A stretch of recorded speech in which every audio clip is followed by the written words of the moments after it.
Welcome back to my YouTube channel. అక్కడ కనిపిస్తుంది కదా వెంకటేశ్వర స్వామి బొమ్మ, అదైతే బాలాజీ బస్ స్టాండ్ దగ్గర ఉండిద్దండి తిరుమలలో.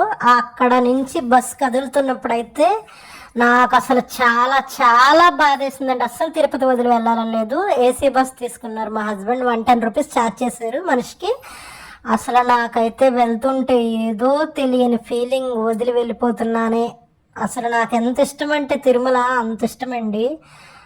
మనిషి ఎలాంటి మనిషి అయినా తిరుపతిలో మనం బతికేయచ్చు. ఆ చూడండి 7 కొండలు నేనైతే వీడియో తీశాను. ఆ నైట్ వ్యూ కానీ అక్కడ మనకు చిన్న చిన్నగా లైట్లా కనిపిస్తున్నాయి కదండి, అలా ఆ కొండల మీదగానే మా బస్సు ఇప్పుడు వచ్చిందండి రిటర్న్.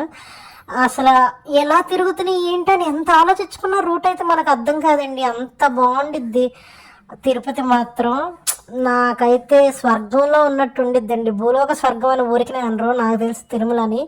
ఈ ఈ క్లిప్ చూడండి, మన తిరుపతి సిటీని నైట్ వ్యూలో నేను బస్సులో వెళ్ళేటప్పుడు అయితే తీసాను. అసలు చాలా చాలా బ్యూటీగా ఉందండి నైట్ వ్యూలో. మనం కొండ మీద నుంచి ఆ తిరుపతి వ్యూ చూస్తుంటే అబ్బబ్బా ఏముందండి ఆ కొండలు.